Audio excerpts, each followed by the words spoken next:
ಅವರ ನಮ್ಮ ಮನೆಯಲ್ಲಿ ಏನು ತಮ್ಮ ಸಾಮಾನ್ಯ ಅದನ್ನು ಇನ್ನೊಬ್ಬರಿಗೆ ಕೊಟ್ಟು ಆ ಮುಖೇನ ಸಹಕಾರ ಇತ್ತು. ಆದರೆ ಈಗ ನಂತರ ಹಣದ ರೂಪದಲ್ಲಿ ಸಂಘ ಸ್ಥಾಪನೆಯಾಗಿ ಸಹಕಾರ ಸಂಘಗಳು ಬೆಳೀತಾ ಬಂತು. ಮೊಳಹಳ್ಳಿ ಶಿವರಾರಂತವರು ದಕ್ಷಿಣ ಕನ್ನಡ ಉಡುಪಿ ಜಿಲ್ಲೆಯಲ್ಲಿ ಸಹಕಾರಿಗೆ ಅದರ ಬೀಜ ಬಿತ್ತನೆ ಮಾಡಿದರು. ಬೆಳೀತಾ ಬೆಳೀತಾ ಎಲ್ಲ ಸಹಕಾರಿಗಳು ಅದರಲ್ಲಿ ದುಡಿಲಿಕ್ಕೆ ಸ್ಟಾರ್ಟ್ ಮಾಡಿದರು. ಸಹಕಾರಿ ಸಂಘಗಳು ಬೆಳೀತಾ ಬಂದು ಪ್ರಾರಂಭದಲ್ಲಿ ಸಹಕಾರಿ ಸಂಘಗಳು ಬಹಳ ಸಣ್ಣ ಮಟ್ಟದಲ್ಲಿತ್ತು. ಇವತ್ತು ಇಡೀ ದೇಶದಲ್ಲಿ ಸಹಕಾರಿ ಸಂಸ್ಥೆಗಳು ರಾಷ್ಟ್ರೀಕೃತ ಬ್ಯಾಂಕ್ಗಳಿಗೆ ಸ್ಪರ್ಧಿಯಾಗಿ ಬೆಳೀತಾ ಇದೆ. ಅದೇ ರೀತಿ ಕರ್ನಾಟಕದಲ್ಲಿ ಸಹಕಾರಿ ಸಪ್ತಾಹ ಯಾವಾಗಲೂ ವಿಜೃಂಭಣೆ ನಡೀತದೆ. ಯಾಕಂದರೆ ಅದು ಸಹ ಗೌರವಾನ್ವಿತ MN ರಾಜೇಂದ್ರ ಕುಮಾರ್ ನೇತೃತ್ವದಲ್ಲಿ ಸಹಕಾರಿ ಸಪ್ತಾಹ ಭಾರಿ ಮಾದರಿ. ಯಾಕಂದರೆ ಇಡೀ ರಾಜ್ಯದಲ್ಲಿ ದಕ್ಷಿಣ ಕನ್ನಡ ಜಿಲ್ಲೆಯಲ್ಲಿ ನಡೆಯುವಂತಹ ಸಹಕಾರಿ ಸಪ್ತಾಹ ಎಲ್ಲಿ ನಡೆದಿಲ್ಲ, ಅಷ್ಟು ವಿಜೃಂಭಣೆಯಲ್ಲಿ ಪ್ರತಿ ವರ್ಷ ನಡೀತಾ ಇದೆ.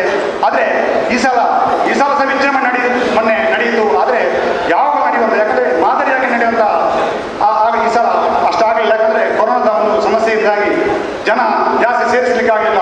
ಆದರೆ ಮೊನ್ನೆ ಮಂಗಳೂರಲ್ಲಿ ಭಾರಿ ವಿಜೃಂಭಣೆ ನಡೆಯಿತು. ವಾರಣಾಸಿ ಸುಬ್ರಾಯ ಭಟ್ರು ಕೆಂಪ್ಕೋವನ್ನು ಸ್ಥಾಪನೆ ಮಾಡಿ ರೈತರ ಬೆನ್ನೆಲುಬಾಗಿ ನಿಂತರು. ಇವತ್ತು ರೈತರೇನು ಇವತ್ತು ಒಂದು ಬಲಿಷ್ಠ ಇದ್ದರೆ ಅದು ಕೆಂಪ್ಕೋ ಸಂಸ್ಥೆ. ಅದೇ ರೀತಿ ಗುರಿಯನ್ನವರಿಂದಾಗಿ KMF ಬೆಳೆಯಿತು. ಸಹಕಾರ ಸಂಘಗಳು ಬೆಳೀತಾ ಬಂದವು. ಎಲ್ಲ ಈಗ ಇಡೀ ದೇಶದಲ್ಲಿ ಸಹಕಾರಿ ಸಂಸ್ಥೆಗಳು, ಅದು ಸಹ ದಕ್ಷಿಣ ಕನ್ನಡ ಉಡುಪಿ ಜಿಲ್ಲೆಯಲ್ಲಿ ಸಹಕಾರಿ ಸಂಘಗಳು ಪ್ರತಿ ರೈತರಿಗೆ ಆರ್ಥಿಕವಾಗಿ ಬೆನ್ನೆಲುಬಾಗಿ ನಿಂತಿದೆ. ಪ್ರತಿ ರೈತರನ್ನ ಇವತ್ತು ಬದುಕಿಗೆ ರೈತರ ಮನೆಗೆ ಕೇಂದ್ರ ಸಹಕಾರಿ ಬ್ಯಾಂಕು ರೈತರ ಮನೆಗೆ ಹೋಗ್ತಾ ಇದೆ. ಯಾಕಂದರೆ ಯಾವುದೇ ಸಾಲ ಬೇಕಿದ್ರೆ ಅಲ್ಲಿ ಹೋಗಿ ಕಮರ್ಷಿಯಲ್ ಬ್ಯಾಂಕ್, ರಾಷ್ಟ್ರೀಕೃತ ಬ್ಯಾಂಕಲ್ಲಿ ಕ್ಯೂ ನಿಲ್ಬೇಕಂತಿಲ್ಲ. ಯಾಕಂದರೆ ರಾಷ್ಟ್ರೀಕೃತ ಬ್ಯಾಂಕಲ್ಲಿ ಬೇರೆ ಬೇರೆ ಭಾಷೆಗಳ ಜನರು, ನಮ್ಮ ದೇಶದ ಜನರು ಹಳ್ಳಿಗಳಿಗೆ ಬಂದು ಹಿಂದಿ ಅಥವಾ ಇಂಗ್ಲೀಷಲ್ಲಿ ಮಾತಾಡ್ತಾರೆ. ಆದರೆ ಹಳ್ಳಿಯ ಜನರಿಗೆ ಹಿಂದಿ ಇಂಗ್ಲೀಷ್ ಗೊತ್ತಿಲ್ಲ. ಈ ಸಂದರ್ಭದಲ್ಲಿ ಅವರೆಲ್ಲ ಈಗ ಸಹಕಾರಿ ಸಂಘಗಳ ಹತ್ತಿರ ಹೋಗುವ ಸ್ಥಿತಿ ಬಂದು ಎಲ್ಲರೂ ಸಹಕಾರಿ ಸಂಘಕ್ಕೆ ಬರ್ತಾ ಇದ್ದಾರೆ. ಸಹಕಾರಿ ಸಂಘಗಳು ಬಲಿಷ್ಠವಾಗಿ ಬೆಳೀತದೆ. ಅದೇ ರೀತಿ ಈಗ ನಾವು ಈ ಸಹಕಾರಿ ಸಪ್ತಾಹವನ್ನು ನಮ್ಮ ರಾಷ್ಟ್ರೀಯ ಹಬ್ಬವನ್ನಾಗಿ ಮಾಡಬೇಕು. ಯಾಕಂದ್ರೆ ನಮಗೆ ದೀಪಾವಳಿ ಏನಿದೆ ಅಥವಾ ಬೇರೆ ಬೇರೆ ನಮ್ಮ ಜಾತಿ ಧರ್ಮಗಳಲ್ಲಿ ಒಂದು ಉತ್ತಮ ಹಬ್ಬವಾಗಿ ನಡೀತಾ ಇದೆ. ಅದನ್ನೇ ಈ ಸಹಕಾರಿ ಸಪ್ತಾಹವನ್ನು ನಾವು ರಾಷ್ಟ್ರೀಯ ಹಬ್ಬವನ್ನಾಗಿ ಆಚರಿಸಿದಾಗ ಖಂಡಿತವಾಗಿ ಇದು ಅರ್ಥಪೂರ್ಣವಾಗ್ತದೆ ಎಂಬ ಮಾತನ್ನು ಹೇಳುತ್ತಾ ನಮ್ಮ ಈ ದಿನ ಈ ಸಭಾವನ್ನು ನಮ್ಮ ಊರಿನ ಎಲ್ಲ ಸದಸ್ಯರಿಗೆ ಅರ್ಪಿಸುತ್ತಿದ್ದೇವೆ. ಖಂಡಿತವಾಗಿಯೂ ಎಲ್ಲರೂ ಇದರ ಪ್ರಯೋಜನ ಪಡ್ಕೋಬೇಕೆಂಬ ಮಾತನ್ನು ಹೇಳುತ್ತಾ ಇಂದಿನ ಈ ಸಭಾ ಭವನವನ್ನು ಉದ್ಘಾಟನೆ ಮಾಡಿದವರು ಮಾನನೀಯ ಡಾಕ್ಟರ್ ಕೆ ಪ್ರಭಾಕರ್ ಭಟ್, ಅಧ್ಯಕ್ಷರು, ವಿವೇಕಾನಂದ ವಿದ್ಯಾವರ್ಧಕ ಸಂಘ ಪುತ್ತೂರು. ಇವರು ಇಡೀ ನಮ್ಮ ಜಿಲ್ಲೆಗೆ ಒಬ್ಬ ಮಾರ್ಗದರ್ಶಕರು. ಶೈಕ್ಷಣಿಕ ಇರ್ಬೋದು, ಸಾಮಾಜಿಕ ಇರ್ಬೋದು, ಧಾರ್ಮಿಕ ಇರ್ಬೋದು, ಯಾವುದೇ ಸಮಸ್ಯೆ ಬಂದಾಗ ನಾವು ಹೋಗಿ ಗೌರವಾನ್ವಿತ ಪ್ರಭಾಕರ್ ಭಟ್ರಲ್ಲಿ ಇದು ಮಾಡ್ತಾರೆ. ನಮಗೆಲ್ಲ ಅದಕ್ಕೆ ಪರಿಹಾರವನ್ನು ಸೂಚನೆ ಕೊಡ್ತಾರೆ. ಅಂಥವರನ್ನು ಈ ಸಮಾರಂಭ ಯಾಕಂದರೆ ನಮ್ಮ ಬಿಲ್ಡಿಂಗನ್ನು ಪ್ರಥಮವಾಗಿ ಉದ್ಘಾಟನೆ ಮಾಡಿದವರು ಡಾಕ್ಟರ್ ಪ್ರಭಾಕರ್ ಭಟ್ ಅವರನ್ನು ಈ ಸಮಾರಂಭಕ್ಕೆ ನಮ್ಮ ಲಾತಪೇಟೆ ಸೇವಾ ಸಹಕಾರಿ ಬ್ಯಾಂಕ್ ಮತ್ತು ಎಲ್ಲ ಸಹಕಾರಿ ಸಂಘಗಳು ಮತ್ತೆಲ್ಲ ನಮ್ಮ ಜಿಲ್ಲೆಯ ರಾಜ್ಯದ ಎಲ್ಲ ಸಹಕಾರಿ ಸಂಘಗಳ ಪರವಾಗಿ ಮುಖ್ಯ ಕಾರ್ಯನಿರ್ವಹಣಾಧಿಕಾರಿಗಳು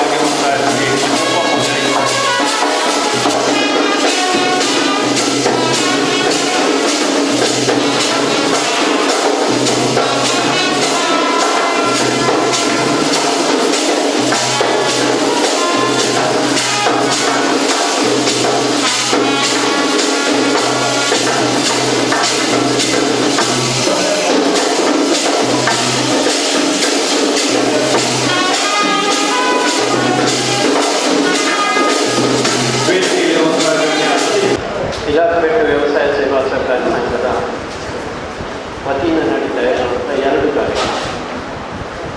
ಒಂದು ಅಖಿಲ ಭಾರತ ಸಹಕಾರ ಸಪ್ತಾಹ ಅದರ ಸಮಾರೋಪ, ಇನ್ನೊಂದು ಉದ್ಘಾಟನೆ ಆಗ್ತಾ ಇರುವಂಥ ಸುವಿಧಾ ಕಟ್ಟಡ.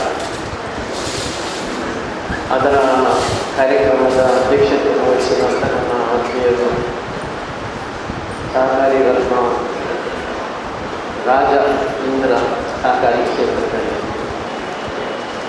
ಸಹಕಾರ ಬಗ್ಗೆ ಸಾಕಷ್ಟು ತಿಳುವಳಿಕೆ ಹೊಂದಿರುವಂಥ ಮತ್ತು ಅದನ್ನು ಕಾರ್ಯದಲ್ಲಿ ಇಳಿಸಿರುವಂಥ ವ್ಯಕ್ತಿ ಇದ್ದರೆ ಅದು ರಾಜೇಂದ್ರ ಕುಮಾರ್, ನಮ್ಮ ಜಿಲ್ಲೆಯ ಒಬ್ಬ ಹೆಮ್ಮೆಯ ಒಬ್ಬ ಸುಪುತ್ರ.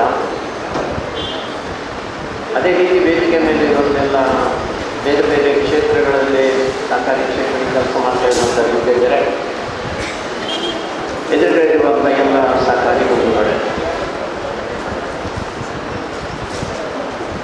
ಸಹಕಾರ ಜೀವನದ ಒಂದು ಭಾಗ.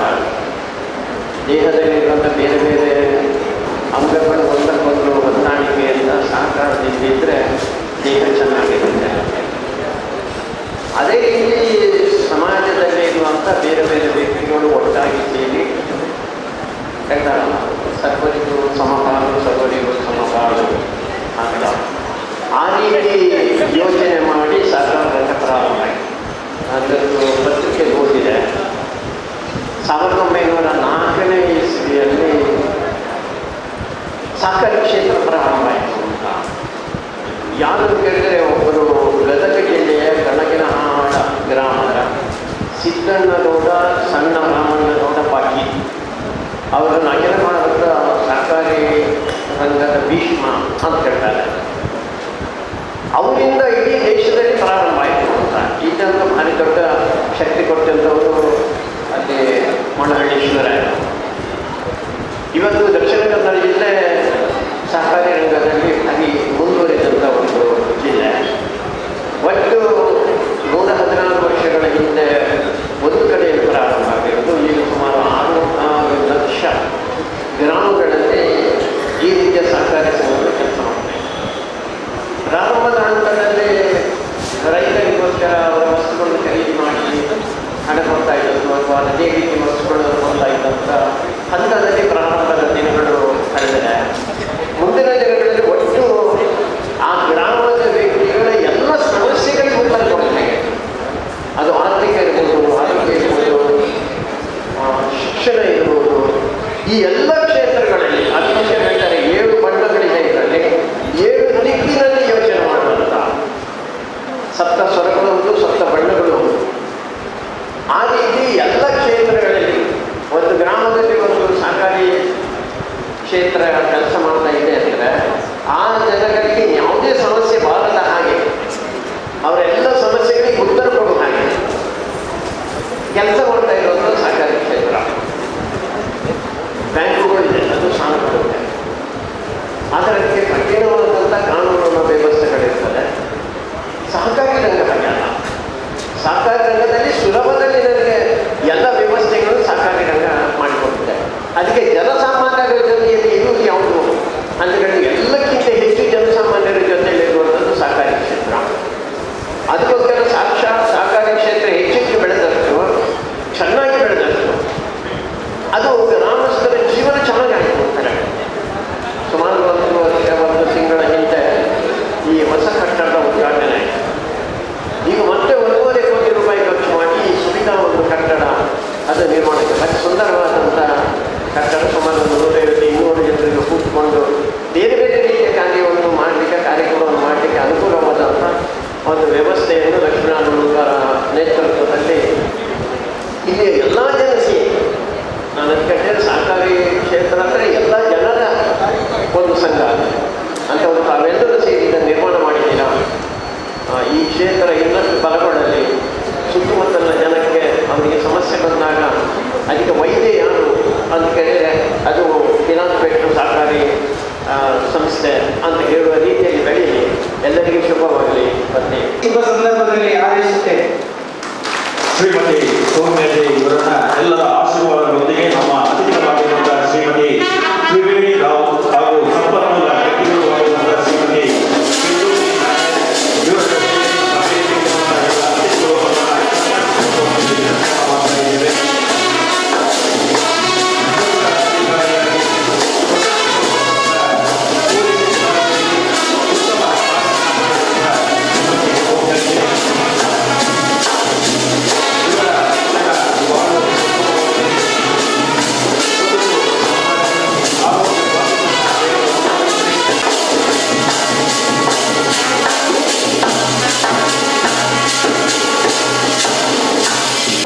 ಸಹಕಾರಿ ಸಂಸ್ಥೆಗಳ ಮೂಲಕ ಆರ್ಥಿಕ ಸೇರ್ಪಡೆ, ಡಿಜಿಟಲೈಸೇಷನ್ ಹಾಗೂ ಸಾಮಾಜಿಕ ಜಾಲತಾಣ ಅನ್ನುವಂಥ ವಿಷಯ.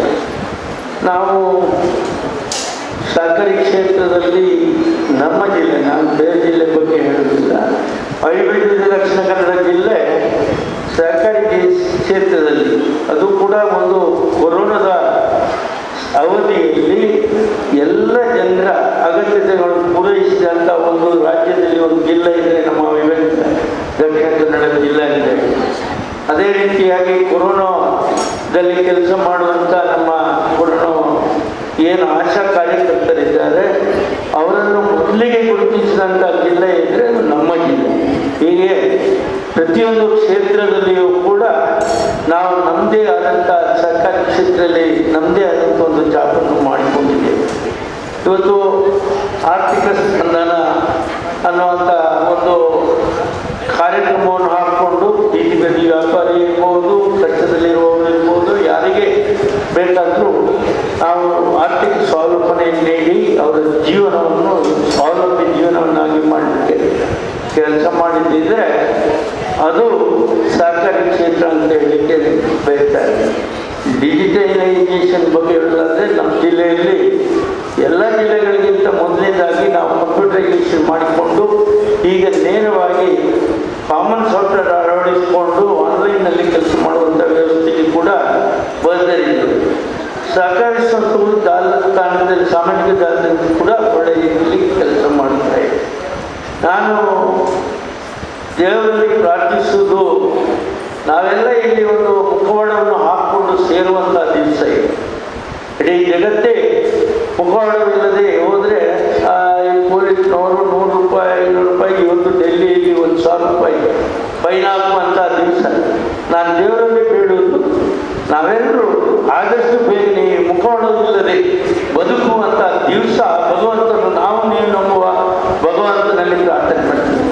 ನಮ್ಮ ಜೀವನ ಮೊದಲಿನ ರೀತಿಯಲ್ಲಿ ಬದುಕುವಂಥ ದಿವಸ ಬರಲಿ ಅನ್ನುವಂಥದ್ದು. ಈ ಮುಖವಾಡ ಹಾಕ್ಕೊಂಡು ಒಬ್ಬರ ಪರಿಚಯ ಆಗೋದಿಲ್ಲ. ಅದಕ್ಕೆ ನಮ್ಮ ಗುರುಗಳು ಮುಖವಾಡನೇ ಹಾಕೋದಿಲ್ಲ. ಒಬ್ಬರ ಪರಿಚಯ ಒಬ್ಬರಿಗೆ ಆಗೋದಿಲ್ಲ. ಒಬ್ಬರನ್ನು ಕಂಡ್ರೆ ಇನ್ನೊಬ್ಬರನ್ನು ಸಂಶಯ ದೃಷ್ಟಿಯಿಂದ ನೋಡೋದು. ಇವನಿಗೆ ಎಲ್ಲಿಯಾದರೂ ಕೊರೋನಾ ಇದೆಯಾ, ಇವನನ್ನು ಮುಟ್ಟುವುದು ಯಾಕೆ, ಅವನ ಹತ್ತಿರ ಸೇರಿಸೋದು ಯಾಕೆ, ಇವನ ಮನೆಯಲ್ಲಿ ಚಹಾ ಕುಡಿಯೋದು ಯಾಕೆ, ಸಂಶಯ ಇದೆ. ಇದೆಲ್ಲ ಹೋಗಲಾಡುತ್ತೆ. ಹಾಗೆ ಇವತ್ತು ಇಲ್ಲಿಯ ಕಾರ್ಯಕ್ರಮದಲ್ಲಿ ವಿಶೇಷ ಹುಡುಗರು ಬಂದ ಮೇಲೆ ಇದನ್ನು ಲಾಭದಲ್ಲಿ ತಂದರು. 2 ವರ್ಷ 100% ವಸೂಲಾತಿಯನ್ನು ಮಾಡಿದರು. ಕಳೆದ ಸಲ ಕೂಡ ನಾವು ಅವರನ್ನು ನಮ್ಮ ಜಲ ಬ್ಯಾಂಕಿನಿಂದ ಗೌರವಿಸಿದ್ದೇವೆ. ಮತ್ತು ಇವತ್ತು ಹಳೆ ಕಟ್ಟಡದಲ್ಲಿ ಪುನಃ ಒಂದು ಹೊಸ ಯೋಜನೆಯನ್ನು ಹಾಕ್ಕೊಂಡಿದ್ದಾರೆ. ಇವತ್ತು ಈ ಏನು ಸುವಿಧ ಸಹಕಾರಿ ಭವನವನ್ನು ಸುಮಾರು 40 ಲಕ್ಷ ರೂಪಾಯಿ ವೆಚ್ಚದಲ್ಲಿ ಮಾಡಿದ್ದಾರೆ. ಬಹಳ ವ್ಯವಸ್ಥಿತವಾಗಿ ಸಣ್ಣ ಕಾರ್ಯಕ್ರಮಗಳಿಗೆ ಗ್ರಾಮಾಂತರ ಮಟ್ಟದಲ್ಲಿ ಒಂದು ಬೇಕಾದಂಥ ವ್ಯವಸ್ಥೆ ನಮ್ಮ ಹುಡುಗರು ಮತ್ತು ಅವರ ಸಂಘಟನೆಗಳಲ್ಲಿ ಸೇರಿಕೊಂಡು ಮಾಡಿದ್ದಾರೆ. ಹಾಗಾಗಿ ಅವರಿಗೆ ನಾವು 3 ಲಕ್ಷ ರೂಪಾಯಿ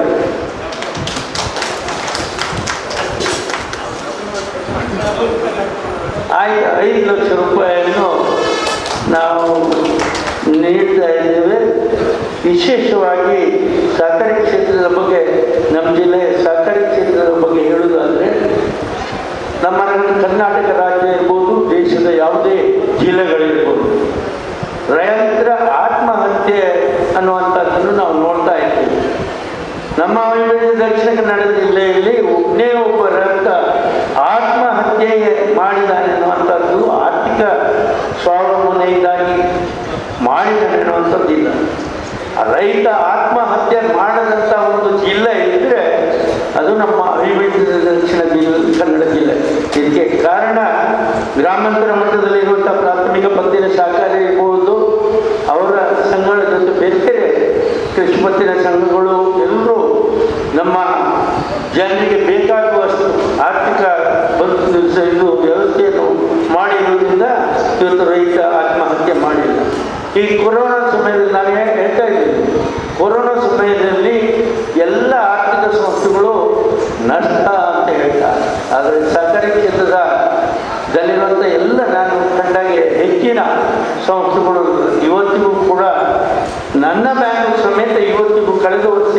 ಹೆಚ್ಚಿನ ಲಾಭದಲ್ಲಿದೆ ಮಾತ್ರ ಅಲ್ಲ, ಇವತ್ತಿನ ದಿವಸದಲ್ಲಿ ಸುಮಾರು 11.5% ಠೇವಣಿ ಜಾಸ್ತಿ ಆಗಿದೆ.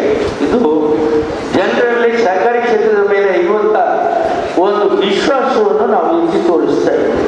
ಇವತ್ತು ಸಂಕಷ್ಟ ಕಾಲದಲ್ಲಿ ನಮ್ಮ ಅಡಿಕೆ ಬೆಳೆಗಾರರ ಮುಖ್ಯ ಬೆಲೆ ಅಡಿಕೆಗೆ 300ರಿಂದ 400ಕ್ಕೆ ಹೋಯಿತು.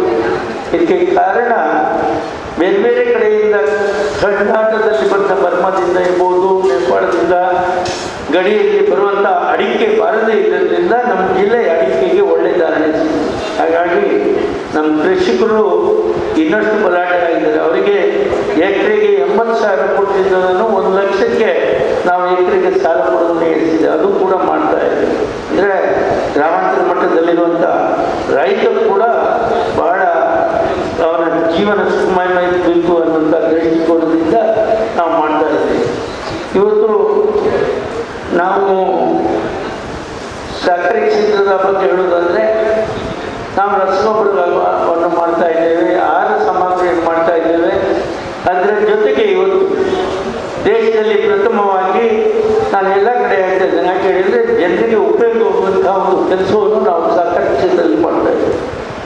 ದೇಶದಲ್ಲಿ ಪ್ರಥಮವಾಗಿ ಪ್ರಧಾನಮಂತ್ರಿ ಔಷಧಿ ಕೇಂದ್ರವನ್ನು ಸಹಕಾರಿ ಕ್ಷೇತ್ರಕ್ಕೆ ಕೊಟ್ಟಂಥ ರಾಜ್ಯ ಇದ್ದರೆ ಅದು ನಮ್ಮ ಕರ್ನಾಟಕ ರಾಜ್ಯ.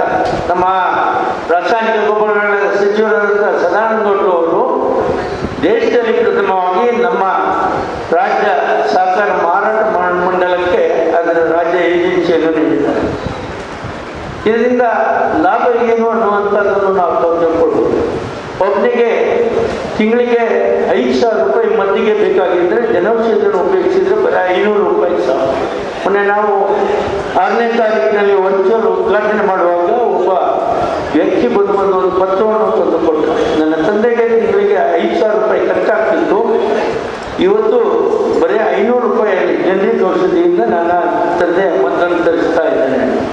ಇಂಥ ಒಂದು ಪ್ರಧಾನಮಂತ್ರಿಯವರ ಒಂದು ಅಭಿಲಾಷೆಯ ಕನಸನ್ನು ನಾವು ಗ್ರಾಮಾಂತರ ಮಟ್ಟದಲ್ಲಿ ಕೂಡ ಮಾಡಬೇಕು ಅನ್ನುವಂಥ ದೃಷ್ಟಿಕೋನದಿಂದ ನಮ್ಮ ರಾಜ್ಯ ಮಾರಾಟ ಮಂಡಲಕ್ಕೆ ಏಜೆನ್ಸಿ ಕೊಟ್ಟಿದ್ದಾರೆ. ನಾನು ಖಾಸಗಿಯವರಿಗೆ ಈ ಏಜೆನ್ಸಿಯನ್ನು ಕೊಡುವುದಿಲ್ಲ. ಏನು ಕೊಡುವುದಿದ್ದರೂ ರಾಜ್ಯದಲ್ಲಿ ಸಹಕಾರಿ ಕ್ಷೇತ್ರದವರಿಗೆ ಕೊಡ್ತಾ ಇದ್ದೇನೆ. ಬರೀ 6ನೇ ತಾರೀಕಿಂದ 7ನೇವರೆಗೆ 500 ಜನ ಬೇಡಿಕೆ ಸಲ್ಲಿಸಿದ್ದಾರೆ. ನಮ್ಮ ಜಿಲ್ಲೆಗೆ ಅಭಿವೃದ್ಧಿ ದಕ್ಷಿಣ ಕನ್ನಡ ಜಿಲ್ಲೆಯ ಹೆಚ್ಚಿನ ಪ್ರಾಥಮಿಕ ಪತ್ತಿನ ಸಂಘಗಳು ಬೇಡಿಕೆಯನ್ನು ಸಲ್ಲಿಸಿದೆ. ಇದು ಮುಖ್ಯವಾಗಿ ಮನುಷ್ಯನ ಇಷ್ಟು ದಿವಸ ನಾವು ಸಹಕಾರಿ ಕ್ಷೇತ್ರದಲ್ಲಿ ಆರ್ಥಿಕ ಸ್ವಾವಲಂಬನೆಯ ಬಗ್ಗೆ ಮಾತ್ರ ಮಾಡ್ತಿದ್ವಿ, ರೈತನ ಬಗ್ಗೆ. ಇವತ್ತು ಅವನು ಆರೋಗ್ಯದ ದೃಷ್ಟಿಯಿಂದ ಕೂಡ ಅವನನ್ನು ಬದುಕಿಸುವಂಥ ಕೆಲಸವನ್ನು ಸಹಕಾರಿ ಕ್ಷೇತ್ರದಲ್ಲಿ ಮಾಡ್ತಾ ಇದ್ದಾರೆ. ಇದು ವಿಶೇಷತೆ. ಆದರೆ ಮುಂದೆ ಮೊನ್ನೆ ಸದಾನಗೌಡರು ಮತ್ತು ನಮ್ಮ ಸೋಮಶೇಖರರು ಉದ್ಘಾಟನೆಯಲ್ಲಿ ಮಾಡುವಾಗ ಹೇಳಿದರು, ಇದಕ್ಕೆ ನಮ್ಮ ವೈದ್ಯರುಗಳು ಜನೌಷಧಿಗೆ ಚೀಟಿ ಬರೆದು ಕೊಡುವುದಿಲ್ಲ. ಯಾಕಂತ ನಾನು ಈ ವೇದಿಕೆಯಲ್ಲಿ ಹೇಳಲಿಕ್ಕೆ ಆಗುವುದಿಲ್ಲ, ಅದರ ವೆಚ್ಚ ಜಾಸ್ತಿ. ಆದರೆ ಅವರಲ್ಲಿ ನಾನು ಮನವಿ ಮಾಡ್ತೇನೆ, ನೀವು ಗ್ರಾಮಾಂತರ ಮಟ್ಟದಲ್ಲಿರ್ಬೋದು, ದೇಶದ ಜನರ ಆರ್ಥಿಕ ದೃಷ್ಟಿಯಿಂದ, ಆರೋಗ್ಯದ ದೃಷ್ಟಿಯಿಂದ ಆದಷ್ಟು ಜನರಿಕ್ ಔಷಧಿಗೆ ಚೀಟಿಯನ್ನು ಬರೆದು ಕೊಡಿ, ಜನರಿಗೆ ಉಪಯೋಗ ಆಗುವಂಥ ಕೆಲಸವನ್ನು ಮಾಡಿ ಅನ್ನುವಂಥದ್ದನ್ನು ಹೇಳ್ತೇನೆ. ಇನ್ನು ಮುಂದಕ್ಕೆ ಹೋಗಿ ಸದಾನಗೌಡರು ಒಂದು ಮಾತು ಹೇಳಿದರು, ಎಲ್ಲ ಸರ್ಕಾರಿ ಆಸ್ಪತ್ರೆಗಳಲ್ಲಿ ಇನ್ನು ಮುಂದೆ ಜನರಿಕ್ ಔಷಧಿಯ ಚೀಟಿಯನ್ನೇ, ಮದ್ದಿನ ಚೀಟಿಯನ್ನೇ ಬರೆದು ಕೊಡಬೇಕು. ಈ ರೀತಿಯಾಗಿ ಇದನ್ನು ನಾವು ಸಹಕಾರಿ ಕ್ಷೇತ್ರದಲ್ಲಿ ಪ್ರಥಮವಾಗಿ ಮಾಡ್ತಾ ಇದ್ದೇವೆ. ಇದರ ಜೊತೆಗೆ ಇದನ್ನು ಹಿಂದೆ ಕೂಡ ನಾನು ಹೇಳಿದ್ದೆ, ದೇಶದಲ್ಲಿ ನಮ್ಮ ಮಳೆಗಾಲ ಬಂದಾಗ ಕೃಷಿಕರಿಗೆ ಬೇಕಾದಂಥ ಯೂರಿಯಾದ ಕೊರತೆ, ಎಲ್ಲಿ ನೋಡಿದರೂ ಯೂರಿಯಾ ಸರಿಯಾಗಿ ಸಿಗ್ತಾ ಇಲ್ಲ. ಯೂರಿಯಾದ ಬೇಡಿಕೆ ಜಾಸ್ತಿ ಇದೆ, ಜನರ ಭಾವನೆ ಇದೆ. ನಮ್ಮ ಯೂರಿಯಾ ಹಾಕಿದ್ರೆ ನಮ್ಮ ಕೃಷಿ ಒಳ್ಳೆಯದಾಗ್ತದೆ, ಫಸಲು ಒಳ್ಳೆ ಬೆಳೆ ಬರ್ತದೆ ಅನ್ನೋ ಅಂತ. ನಮ್ಮ ಕರ್ನಾಟಕ ರಾಜ್ಯದಲ್ಲಿ ಕೂಡ ಒಂದು MCF ಅನ್ನೋದು ಮಂಗಳೂರಿನಲ್ಲಿ ಒಂದು ಯೂರಿಯಾ ಫ್ಯಾಕ್ಟ್ರಿ ಇದೆ. ಅಲ್ಲಿ ಸುಮಾರು 4 ಲಕ್ಷ ಟನ್ ಯೂರಿಯಾವನ್ನು ಉತ್ಪಾದಿಸ್ತಾ ಇದ್ದಾರೆ.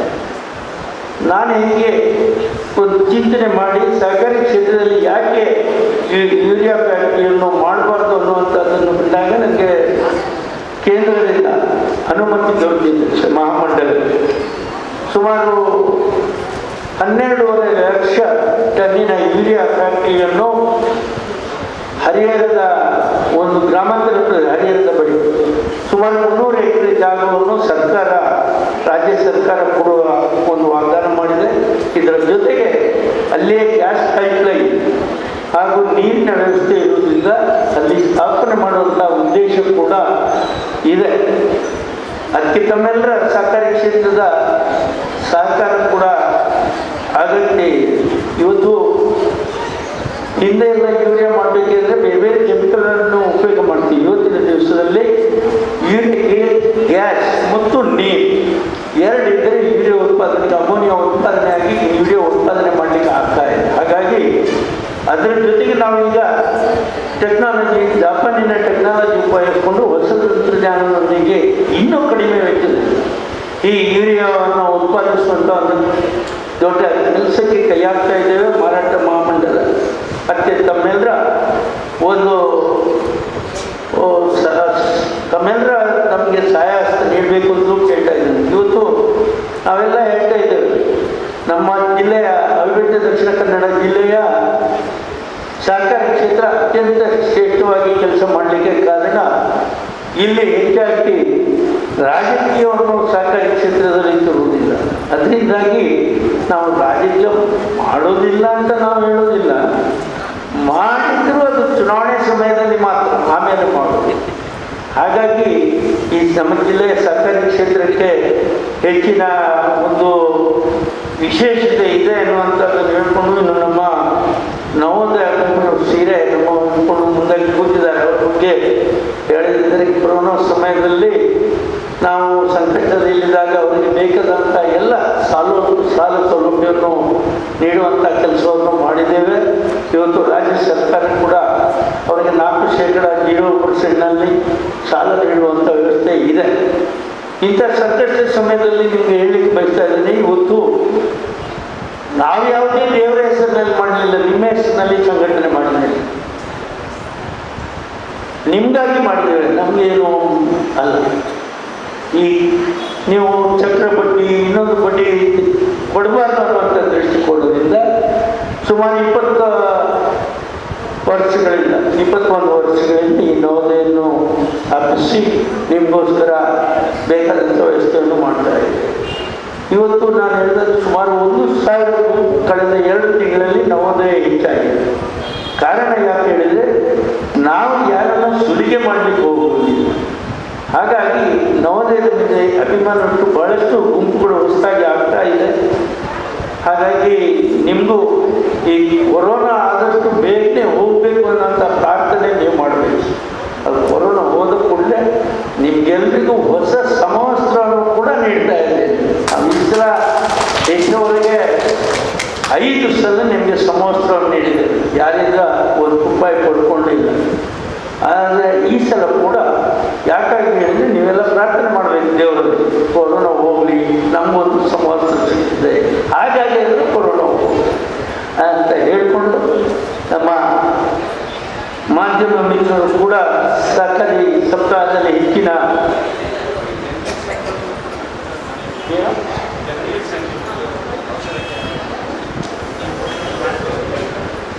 ನಿಮಗೆ ಎಷ್ಟು ಗ್ರಾಮ ಇದೆ? 3 ಗ್ರಾಮ ಆಯ್ತು.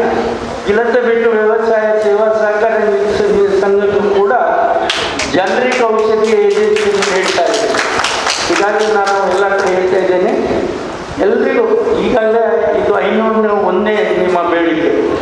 ನಾನು ಈ ತಿಂಗಳಲ್ಲಿ ನನಗೆ 1,000 ಏಜೆನ್ಸಿಯನ್ನು ಕೊಡಲಿಕ್ಕಿದೆ. ಎಲ್ಲ ಸಹಕಾರಿ ಕ್ಷೇತ್ರ, ಯಾವುದಕ್ಕೂ ಪ್ರೈವೇಟ್ನವರಿಗೆ ನಾನು ಕೊಡೋದಿಲ್ಲ. ಹೀಗಾಗಿ ಇದು ಕೂಡ ಬೆಳೆಯಲಿ ಅನ್ನೋಂಥ ಮಾತನ್ನು ಹೇಳಿಕೊಂಡು ಸುಮಾರು 7 ದಿವಸದಿಂದ ನೆಹರೂರರ ಜನ್ಮ ದಿವಸದಿಂದ ಪ್ರಾರಂಭಗೊಂಡು ಇವತ್ತು ಕೊನೆಯ ದಿವಸ ನಾವು ಈ ಸಹಕಾರ ಸಪ್ತಾಹವನ್ನು ಆಚರಿಸ್ತಾ ಇದ್ದೇವೆ. ನಮಗೆಲ್ಲರಿಗೂ ಈ ಸಹಕಾರಿ ಕ್ಷೇತ್ರದಲ್ಲಿ ಇದು ಆಚರಿಸುವ ಉದ್ದೇಶ ಏನು ಹೇಳಿದರೆ, ಭಾಳ ಜನ ಇದರಲ್ಲಿ ಇದ್ದಾರೆ, ಇನ್ನಷ್ಟು ಜನ ಎಲ್ಲರನ್ನು ಯಾರು ಸೇರಿಲ್ವೋ ಅವರನ್ನು ಎಲ್ಲರನ್ನು ಸೇರಿಸುವಂಥ ಕೆಲಸಕ್ಕೆ ಈ ಸಹಕಾರಿ ಸಪ್ತಾಹವನ್ನು ಪ್ರಚಾರ ಮಾಡ್ತಾ ಇದ್ದಾರೆ. ಮಹಿಳೆಯರು ಹೆಚ್ಚು ಸಂಖ್ಯೆಯಲ್ಲಿ ಸೇರಬೇಕು ಅನ್ನುವಂಥದ್ದನ್ನು ಕೂಡ ಹೇಳ್ತಾ ಇದ್ದಾರೆ. ಮೊದಲೆಲ್ಲ ನಮ್ಮ ಈ ಸಹಕಾರಿ ಸಂಘಗಳ ಸಭೆ ಇದ್ದರೆ ಸ್ವಲ್ಪ ಪುರುಷರು ಬರ್ತಿದ್ರು. ಇವತ್ತು ಯಾವುದೇ ನಮ್ಮ ಮೂರ್ನಾಲ್ಕು ಜಿಲ್ಲೆಯಲ್ಲಿ ಯಾವುದೇ ಸಹಕಾರಿ ಸಂಘಗಳ ಸಂಸ್ಥೆಯ ಒಂದು ಸಭೆ ಇದ್ದರೆ ಮಹಿಳೆಯರ ಸಂಖ್ಯೆ ಜಾಸ್ತಿ ಆಗುತ್ತೆ. ಅದರಲ್ಲಿ ಅವರಿಗೆ ವಿಶ್ವಾಸ ಬಂದಿದೆ, ಅವರಿಂದ ಒಳ್ಳೆಯದಾಗಿದೆ ಅನ್ನುವಂಥ ದೃಷ್ಟಿಕೋನದಿಂದ ನಾವು ಇನ್ನಷ್ಟು ಮಂದಿ ಈ ಸಂಘವನ್ನು ಸ್ಥಾಪಿಸಿ ಇದರ ಪ್ರಯೋಜನ ಕೊಡಬೇಕು ಹೇಳಿಕೊಂಡು ಈ ವರ್ಷ ಕೂಡ ಬಿಳಕ ಬೆಟ್ಟವರನ್ನು ಗೌರವಿಸುವಂಥ ಕೆಲಸ ನಾವು ಮಾಡ್ತಾ ಇದ್ದೇವೆ. ಈ ಸಂಸ್ಥೆ ಇನ್ನಷ್ಟು ಬೆಳೆಯಲಿ ಹಾಗೂ ಸಹಕಾರಿ ಕ್ಷೇತ್ರದಿಂದ ಎಲ್ರಿಗೂ ಒಳ್ಳೆಯದಾಗಲಿ ಅನ್ನುವಂಥ ಮಾತಿನಿಂದ ತಮಗೆಲ್ಲರಿಗೂ ಶುಭ ಕೋರಿ ನನ್ನ ಮಾತನ್ನು ಮುಗಿಸ್ತಾ ಇದ್ದೇನೆ. ಜೈ ಹಿಂದ್, ಜೈ ಸರ್ಕಾರ.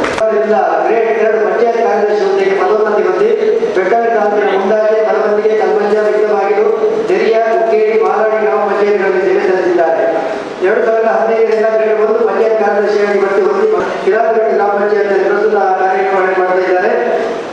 ಧರ್ಮಪತ್ನಿ ಶಶಿರೇಖಾ ರೈ, ಮಕ್ಕಳಾದ ಶ್ರಾವಣ ರೈ ಮತ್ತು ಲಕ್ಷ್ಮಣ ರೈ ಇವರಿಗೆ ದುಃಖ ಜೀವನ ನಡೆಸುವಂತ ನಿಮ್ಮ ಪ್ರಾಮಾಣಿಕತೆ ಮತ್ತು ಹೃದಯ ಮನೋಭಾವಕ್ಕೆ ಭಗವಂತನು ಆಯುರ್ವೇದ್ಯ ಭಾಗ್ಯ ಸಕಲ ಐಶ್ವರ್ಯವಂತೆ ಕರುಣಿಸಲಿ ಎಂಬುದಾಗಿ ನಾನು ಶುಭ ಹಾರೈಸುತ್ತೇವೆ.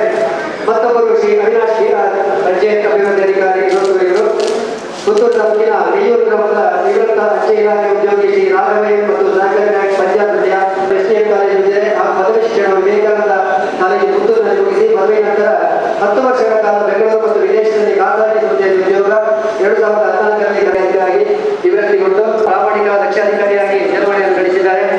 ಇವರ ಈ ಸೇವೆಗೆ ನಾವು ಸನ್ಮಾನವನ್ನು ಸಮರ್ಪಿಸಿದ್ದೇವೆ. ನಿಮ್ಮ ಉತ್ತರೋತ್ತರ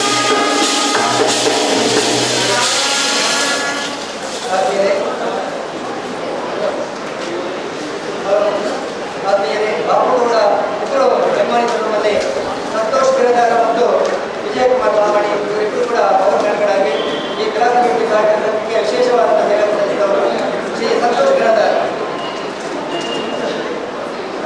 ಸಂತೋಷ್ ಬಿರದಾರ ಪವರ್ ಶ್ರೀ ಬಾಪುಗೌಡ ಮತ್ತು ಶ್ರೀಮತಿ ಇಂದಿರಾ ದಂಪತಿಗಳ ಪುತ್ರರಾಗಿ ಜನಿಸಿದಂಥ ಇವರು ಶಾಲಾ ವಿದ್ಯಾಭ್ಯಾಸವನ್ನು ನಡೆಸಿ ಪದವಿ ಶಿಕ್ಷಣವನ್ನು ಆರ್ಡಿ ಪಾಟೀಲ್ ಕಾಲೇಜು ಸಿಂದಗಿಯಲ್ಲಿ, ಪದವಿ ಶಿಕ್ಷಣವನ್ನು ಕಾಲೇಜು ಸಿಂದಗಿಯಲ್ಲಿ ಪಡೆದಿದ್ದಾರೆ.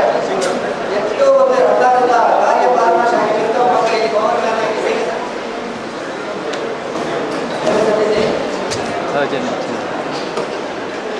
ಆದ್ಮೇಲೆ ನಮ್ಮ ಬಿಲಾತಪೇಟೆ ಗ್ರಾಮಕ್ಕೆ ವಿಶೇಷವಾದ ಕೊಡುಗೆಯನ್ನು ಸಲ್ಲಿಸಿದಂತಹ ಇಬ್ಬರು ಪವರ್ ಮಾಡಿಕೊಂಡ ಉತ್ತರೋತ್ತರ ಅಭಿವೃದ್ಧಿ ಯಶಸ್ವಿ ಸೇವೆ ಈ ಗ್ರಾಮಕ್ಕೆ ಇದುವರೆಗೆ ಎಂಬುದಾಗಿ ಹಾರೈಸಿದ್ದಾರೆ.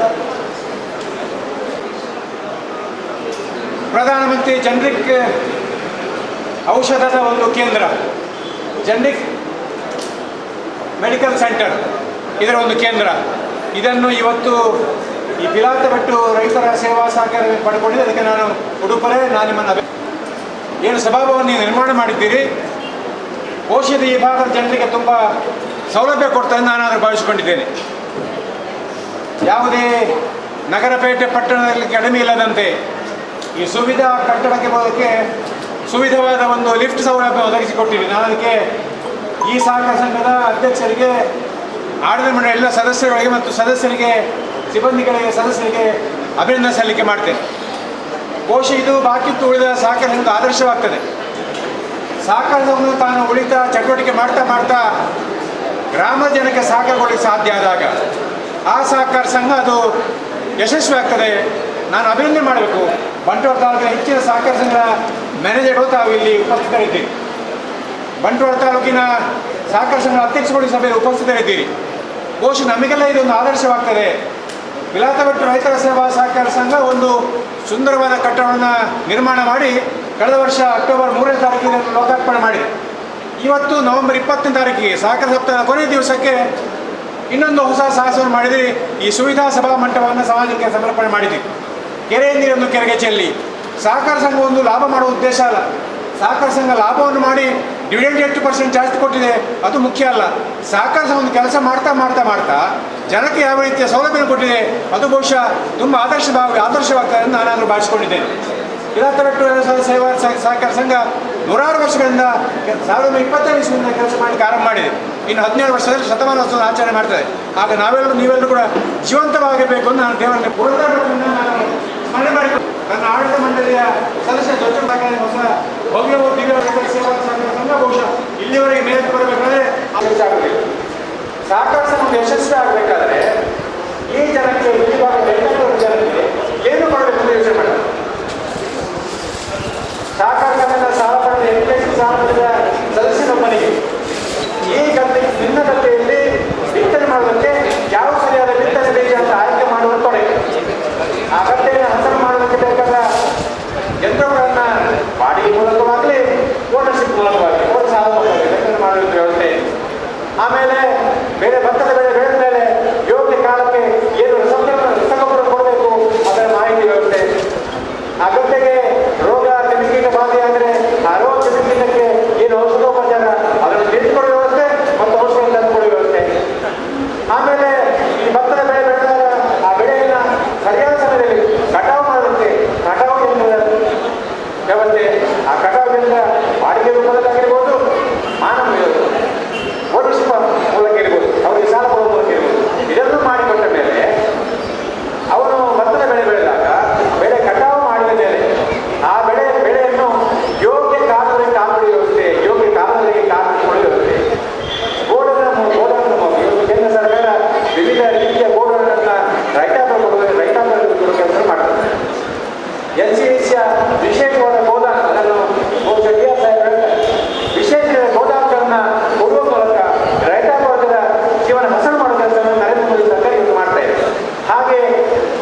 ಸಾಲ ಅರ್ಜೆಂಟ್ ತಯಾರು ಮಾಡೋದಕ್ಕೆ ಕಂಪ್ಯೂಟರ್ ಚಿನ್ನಾಭರಣ ಅಡವು ಸಾಲ ಮಾಡಿ ಇಟ್ಕೊಳ್ಳೋದಕ್ಕೆ ಕಂಪ್ಯೂಟರ್ ರೈತ ಆಂದೋಲನದ ಇಲ್ಲೇ ಈ 3 ಗ್ರಾಮಗಳ ತಮ್ಮ ವ್ಯಾಪ್ತಿಯ 3 ಗ್ರಾಮ ಜನರಿಗೆ ಬೇಕಾದಂಥ NCS ವ್ಯವಸ್ಥೆ ಮಾಡಿಕೊಡೋದು, ಭೂಮಿ ಆಪಿನ ಮೂಲಕ ಏನು ವ್ಯವಸ್ಥೆ ಮಾಡಬೇಕು ಅದನ್ನು ಮಾಡಿಕೊಡೋದು, ಈ ರೀತಿ ಎಲ್ಲ ಸೌಲಭ್ಯಗಳನ್ನು ಡಿಜಿಟಲೈಸೇಷನ್ ಮಾಡುವ ಮೂಲಕ ಅದನ್ನು ಗ್ರಾಮದ ಜನರಿಗೆ ತಾಂತ್ರಿಕ ಮಾರ್ಗದರ್ಶನ ಕೊಡುವ ಮೂಲಕ ಕೆಲಸ ಮಾಡಲಿಕ್ಕೆ ಸಾಧ್ಯ. ಆದರೆ 67 ವರ್ಷದ ಸಾಕಷ್ಟವನ್ನು 67 ವರ್ಷದ ಸಾಕಷ್ಟದ ಸಮಾರೋಪವನ್ನು ಬಿಲಾಸಪೇಟೆ ವ್ಯವಸಾಯ ಸೇವಾ ಸಹಕಾರ ಸಂಘದಲ್ಲಿ ಮಾಡಲಿಕ್ಕೆ ಅರ್ಥಬದ್ಧ ಅಂತ ಹೇಳ್ಕೊಡ್ತೀವಿ. ಆರ್ಥಿಕ ಸೇರ್ಪಡೆ ಫೈನಾನ್ಸ್ ಇನ್ಕ್ಲೂಷನ್ ಇವತ್ತು ನಾವು ನೋಡ್ತೀವಿ, ಅಲ್ಲಲ್ಲಿ ಬ್ಯಾಂಕ್ಗಳ ಬ್ರಾಂಚ್ ನೋಡ್ತೀವಿ 2,000 ಸಣ್ಣದಾಗಿ ಅದೇನು ಫೈನಾನ್ಷಿಯಲ್ ಇನ್ಕ್ಲೂಷನ್ ಬ್ರಾಂಚ್. ಆ ಗ್ರಾಮದ ಜನರ ಆರ್ಥಿಕ ಚಟುವಟಿಕೆಯನ್ನು ಸಹಕಾರ ಸಂಘದ ಮೂಲಕ ಜೋಡಿಸುವಂಥ ಪ್ರಯತ್ನ, ಸಹಕಾರ ಸಂಘದ ಆರ್ಥಿಕ ಚಟುವಟಿಕೆಯನ್ನು ಫೈನಾನ್ಸ್ ಇನ್ಕ್ಲೂಷನ್ ಮೂಲಕ ಜನಕ್ಕೆ ಮೂಡಿಸುವ ಪ್ರಯತ್ನ. ಅದರಲ್ಲಿ ರಾಷ್ಟ್ರೀಯ ಬ್ಯಾಂಕ್ ಮಾಡ್ತಾ ಇದ್ದಾರೆ. ರೈತರ ಸೇವಾ ಸಹಕಾರವನ್ನು ಗ್ರಾಮೀಣ ರೈತರ ಸೇವಾ ಸಹಕಾರದ ರೀತಿಯಲ್ಲಿ ಜನಮಾನಸಿಕ ಮುಖ್ಯ ಪ್ರಯತ್ನ ಮಾಡಲು ಸಾಧ್ಯ ಆದರೆ, ಜನರ ಒಳಗೆ ಸಾಧ್ಯ ಆದರೆ, ನಾವು ಕೇರಳದಲ್ಲಿ ಒಂದು ಸಹಕಾರಕ್ಕೆ ಭೇಟಿ ಕೊಟ್ಟಿದ್ವಿ. ಅವರು ನಾವು ಹೋದಾಗ ಆ ಬ್ಯಾಂಕ್ ಸಿಬ್ಬಂದಿ ಗದ್ದೆ ನಾಟಿ ಮಾಡುವ ಗದ್ದೆಗೆ ಹೋಗಿ ಆ ಹೆಂಗಸಿಗೆ SPL ಹಣ ಕೊಡುವ ಕೆಲಸ ನಾವು ನೋಡಿದ್ದೇವೆ. ಇದರ ಸ್ಫೂರ್ತಿಯಾಗಿ ದಕ್ಷಿಣ ಕನ್ನಡ ಜಿಲ್ಲಾ ಕೇಂದ್ರ ಸಹಕಾರ ಬ್ಯಾಂಕು ಮೊಬೈಲ್ ಬ್ಯಾಂಕ್ ಅನ್ನು ಆರಂಭ ಮಾಡಿದೆ. ಈ ರೀತಿಯ ಮೊಬೈಲ್ ಬ್ಯಾಂಕಿಂಗ್ ಗ್ರಾಮೀಣ ವ್ಯವಸಾಯ ಸೇವಾ ಸಹಕಾರ ಆರಂಭ ಮಾಡಬೇಕಾಗಿದೆ. ನೀವಂತ ಒಂದು ಮೊಬೈಲ್ ಬ್ಯಾಂಕಿಂಗ್ ಮಾಡಲಿಕ್ಕೆ ಸಾಧ್ಯ ಆಗ್ತದೆ. ದಕ್ಷಿಣ ಕನ್ನಡ ಜಿಲ್ಲಾ ಕೇಂದ್ರ ಸಹಕಾರ ಬ್ಯಾಂಕು ಜಿಲ್ಲೆಗೆ ಬೇಕಾದ ಎಲ್ಲ ಸಹಕಾರ ಮಾಡ್ತದೆ.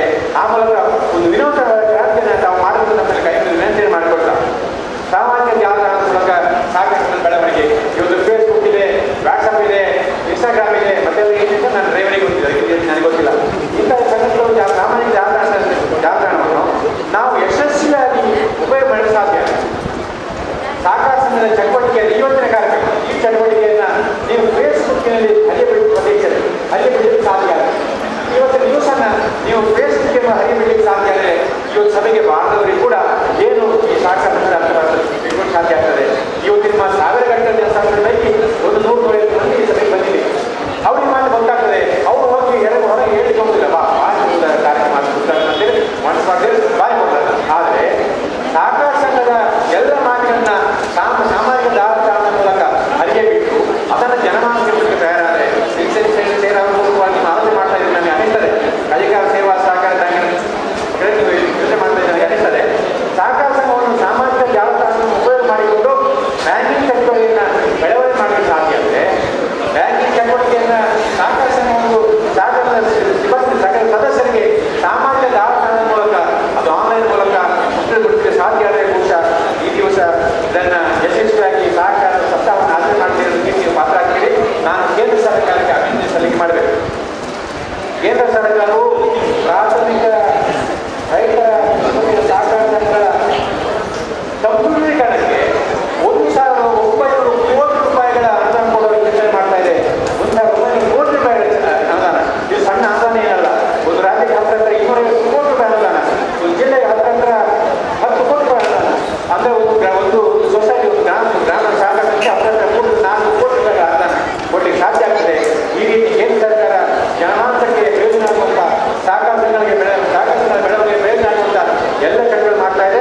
ಅದೆಲ್ಲ ಪ್ರಯೋಜನವನ್ನು ನಾವು ಪಡೆದುಕೊಳ್ಳೋಣ. ಸಹಕಾರ ಸಂಘವು ಈ ಭಾಗದ ಜನಕ್ಕೆ ಕೇಂದ್ರ ಸರ್ಕಾರ ಯೋಜನೆ ಇದೆ.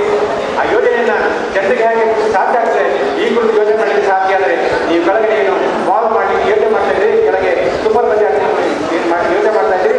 ಸೂಪರ್ ಬಜಾರ್ ಜೊತೆಗೆ ಒಂದು ಜೆನೆಟಿಕ್ ಔಷಧಿ ಕೇಂದ್ರ ಕೊಡಲಿಕ್ಕೆ ಮಂಜೂರಾಗಿದೆ. ಅದು ಕೂಡ ನೀವು ಮಾಡ್ತೀರಿ.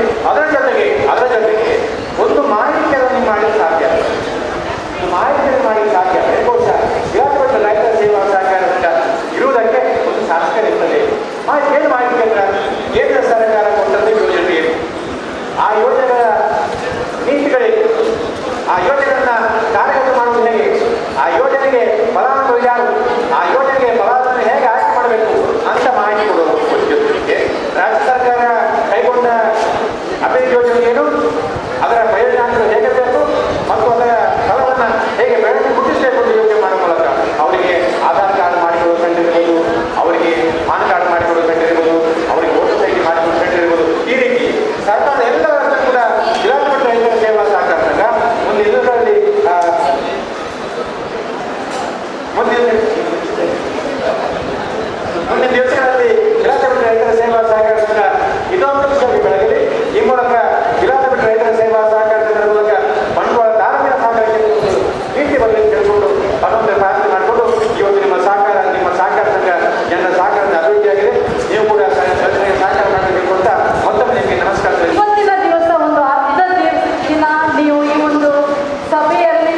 ಪಾಲ್ಗೊಂಡಿದ್ದೀರಾ ಅಲ್ವಾ? ಇಷ್ಟು ಹೊತ್ತು ಸುಮಾರು 3 ಗಂಟೆ ಕಾಲ ಈ ಒಂದು ಸಭೆಯಲ್ಲಿ ಪಾಲ್ಗೊಂಡಿದ್ದೀರಾ. ಮುಖ್ಯವಾಗಿ ನಾವು ಯಾವುದೇ ಕಾರ್ಯಕ್ರಮದಲ್ಲಿ ಪಾಲ್ಗೊಳ್ಬೇಕಿದ್ರೆ ನಾವು ಯೋಚನೆ ಮಾಡಬೇಕಾಗಿರುವಂಥದ್ದು ಇದರ ಉದ್ದೇಶ ಏನು ಅಂತ ಹೇಳಿ ಅಲ್ವಾ? 3 ಗಂಟೆ ಅನ್ನುವಂಥದ್ದು ಅಮೂಲ್ಯವಾಗಿರುವಂಥದ್ದು. ಇಲ್ಲಿ ಎಲ್ಲ ನೆರೆದಿರುವಂಥವರು ಸಹಕಾರಿ ಬಂಧುಗಳು. ಒಂದು ವೇಳೆ ಈ ಸಹಕಾರ ಸಂಸ್ಥೆಯ ಸದಸ್ಯರಾಗಿರ್ಬೋದು, ನಿರ್ದೇಶಕ ಮಂಡಳಿಯವರಾಗಿರ್ಬೋದು, ಸಾರ್ವಜನಿಕರಾಗಿರ್ಬೋದು, ಇತರೆ ಸಹಕಾರ ಸಂಘದ ಮುಖ್ಯ ಕಾರ್ಯನಿರ್ವಹಣಾಧಿಕಾರಿ ಅಧ್ಯಕ್ಷರುಗಳು ಎಲ್ಲರೂ ಕೂಡ ಸಹಕಾರಿ ಬಂಧುಗಳಿಗೆ ನೆರೆದಿದ್ದೀರ. ಈ ಒಂದು ನಿಮ್ಮ ಇಲ್ಲಿ ಈ ಒಂದು ಬ್ಯಾನರಲ್ಲೇ ತೋರಿಸುವ ಹಾಗೆ 67ನೇ ಸಹಕಾರ ಸಪ್ತಾಹ ಇದರ ಸಮಾರೋಪ ಸಮಾರಂಭವನ್ನು ನಾವು ಆಚರಣೆ ಮಾಡ್ತಾ ಇದ್ದೇವೆ. ಸಹಕಾರ ಸಪ್ತಾಹ ಅಂದ್ರೆ ಏನು? ನಾವೆಲ್ಲರೂ ಕೂಡ ಸಹಕಾರಿಗಳು. ಸಹಕಾರ ಸಪ್ತಾಹ ಅಂದ್ರೆ ಏನು? ಇದು ಯಾಕೆ ಇವತ್ತಿನ ದಿನವೇ ನಾವು ಆಚರಣೆ ಮಾಡ್ತಾ ಇದ್ದೇವೆ ಎಂಬುದನ್ನು ಕೂಡ ನಾವು ತಿಳ್ಕೊಳ್ಬೇಕು. ಹೆಚ್ಚಿನವರಿಗೆ ಅದು ಗೊತ್ತಿಲ್ಲ. ಏನೋ ಬಂದಿದ್ದೀರಾ, ಏನೋ ಫಂಕ್ಷನ್ ಇದೆ, ಇಲ್ಲಿ 2 ರೀತಿಯ ಕಾರ್ಯಕ್ರಮಗಳಾಗಿದೆ, ನಿಮ್ಮದೇ ಆದಂತಹ ಒಂದು ಸುಂದರವಾದ ಕಟ್ಟಡವನ್ನು ಉದ್ಘಾಟನೆ ಮಾಡಿದ್ದಾರೆ, ಮತ್ತೊಂದು ಸಮಾರೋಪ ಸಮಾರಂಭ ಅಂತೇಳಿ ದಕ್ಷಿಣ ಕನ್ನಡ ಜಿಲ್ಲಾ ಯೂನಿಯನ್ನ ಸಹಕಾರ ಸಪ್ತಾಹದ ಸಮಾರೋಪ ಸಮಾರಂಭ ಅಂತೇಳಿ ಕೂಡ ಹೇಳಿದ್ದಾರೆ.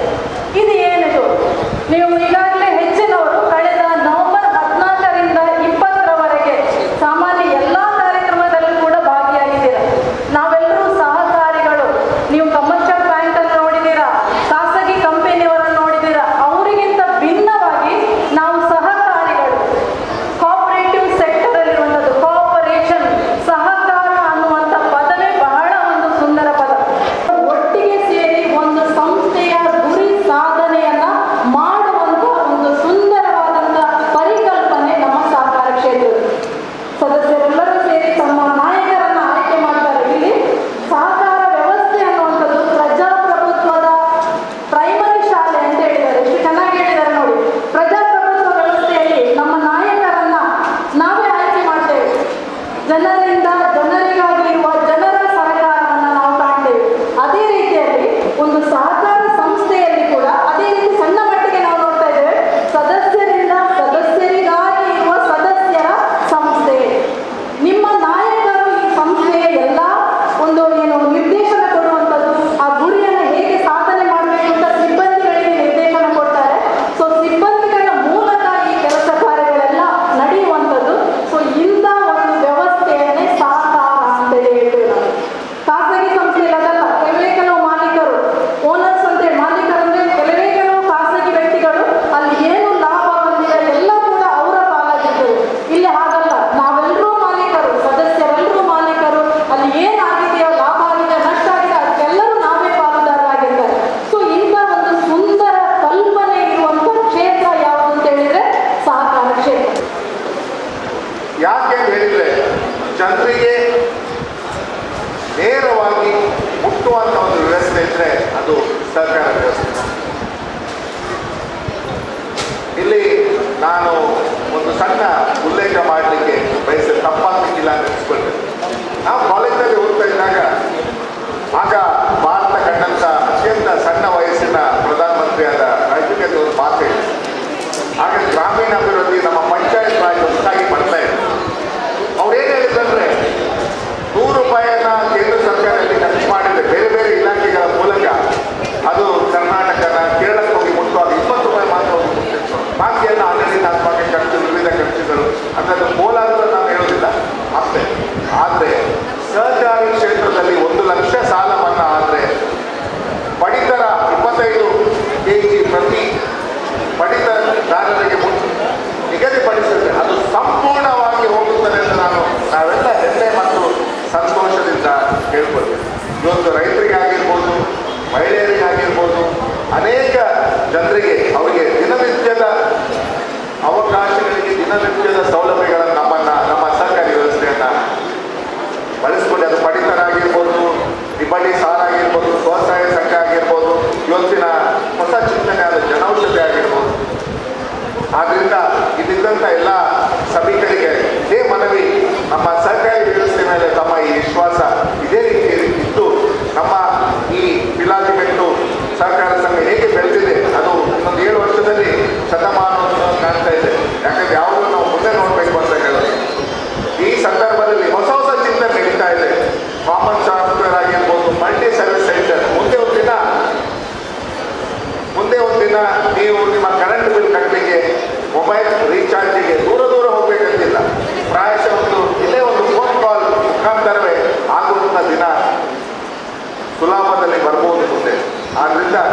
ಎಲ್ಲ ಸೌಲಭ್ಯಗಳು